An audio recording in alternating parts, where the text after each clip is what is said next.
Gen Z একবিংশ শতাব্দীর এক চতুর্থাংশ সময়ে এসে বিশ্বের সবচেয়ে আলোচিত শব্দ হয়ে উঠেছে এটি। বিশেষ করে দক্ষিণ এশিয়ায় এই শব্দটি ধীরে ধীরে হয়ে উঠছে রাষ্ট্র কাঠামো ভাঙা গড়ার একচ্ছত্র নিয়ন্ত্রক। তাদের আঙুলের ইশারায় ধসে পড়ছে যুগ যুগ ধরে আঁকড়ে থাকা ক্ষমতার সিংহাসন। তাদের হুঙ্কারে কেঁপে উঠছে জনবিচ্ছিন্ন স্বৈরশাসকের ভিত।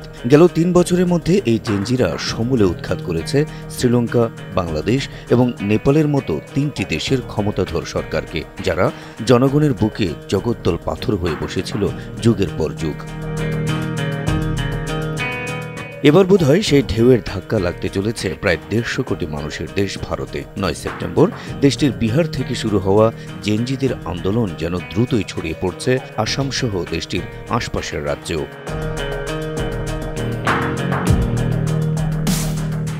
ভারতে জেনজি আন্দোলনের শুরুটা হয় ৯ সেপ্টেম্বর মঙ্গলবার সকাল থেকে। সরকারের পূর্ব প্রতিশ্রুতি অনুযায়ী ১,২০,০০০ শিক্ষক নিয়োগের বিজ্ঞপ্তি প্রকাশের দাবিতে এদিন পাটনা কলেজ প্রাঙ্গণে জড়ো হয় হাজার হাজার চাকরি প্রার্থী তরুণ। তারপর সেখান থেকে মিছিল নিয়ে তারা রওনা হয় মুখ্যমন্ত্রী নীতিশ কুমারের বাসভবনের উদ্দেশ্যে। স্লোগানে স্লোগানে প্রকম্পিত হয় রাজপথ। পুলিশ ব্যারিকেড দিয়ে বাধার সৃষ্টি করলে সেখানে শুরু হয় বাকবিতণ্ডা ও ধাওয়া পাল্টা ধাওয়া। স্থানীয় কেতন মার্কেট, বকরগঞ্জ, গান্ধী ময়দান হয়ে ডাকবাংলো স্কয়ার পর্যন্ত বিক্ষোভ ছড়িয়ে পড়লে পুরো শহরে যান চলাচল বন্ধ হয়ে যায়। উত্তেজনা ছড়িয়ে পড়ে শহর জুড়ে। পরদিন ১০ সেপ্টেম্বর চাকরিপ্রার্থী তরুণদের এই আন্দোলন ছড়িয়ে পড়ে দেশটির আরেক রাজ্য আসামে। বুধবার সন্ধ্যায় রাজ্যের তিনসুকিয়া জেলায় মোরান সম্প্রদায়ের প্রায় ২০,০০০ মানুষ রাস্তায় নেমে আসেন। তাদের দাবি, অবিলম্বে মোরানদের তফসিলি উপজাতি বা এসটি মর্যাদা দিতে হবে। অল মোরান স্টুডেন্টস ইউনিয়ন AMSUর নেতৃত্বে এই বিক্ষোভ শুরু হয় তালাব, কাকুপাথার ও মার্ঘেরিটায়। পরে স্থানীয় তিনসুকিয়া শহরে এক বিশাল সমাবেশ করে জেনজিরা। এছাড়া এদিন কড়া নিরাপত্তার মধ্য দিয়ে বিক্ষোভ মিছিল শুরু হয় বরগুড়ি ইন্ডাস্ট্রিয়াল ট্রেনিং ইনস্টিটিউটের মাঠ থেকে। নারী পুরুষ নির্বিশেষে বিপুল সংখ্যক মানুষ এতে অংশ নেয়।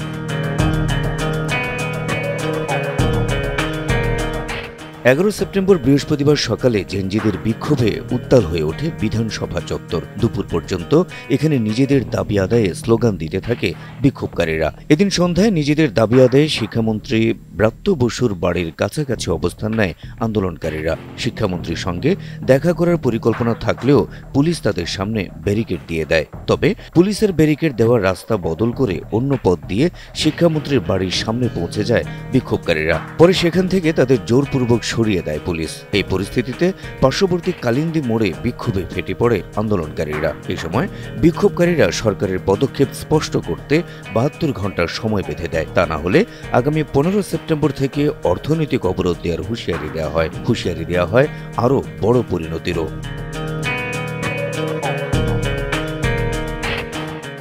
বিক্ষোভকারীদের অভিযোগ, প্রধানমন্ত্রী নরেন্দ্র মোদীর সরকার বিভিন্ন সময় ১,২০,০০০ শিক্ষক নিয়োগের প্রতিশ্রুতি দিলেও গেল ৫ সেপ্টেম্বর শিক্ষামন্ত্রী সুনীল কুমার মাত্র ২৬,০০০-এর কিছু বেশি পদে নিয়োগ দেওয়ার ঘোষণা দেন। তাদের মতে এটি শিক্ষিত তরুণদের সাথে মোদী সরকারের স্পষ্ট বিশ্বাসঘাতকতা। আর তাই প্রতিশ্রুতি অনুযায়ী নিয়োগ বিজ্ঞপ্তি প্রকাশ না হওয়া পর্যন্ত ঘরে না ফেরার শপথ নিয়েছে ভারতের জেনজিরা।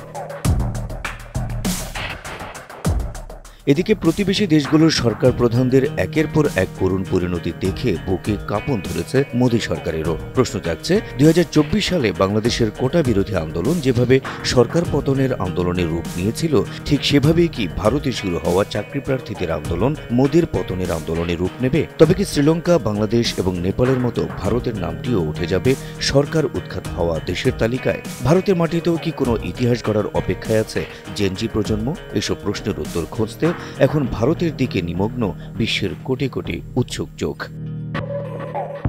Habib Russell, NTV online.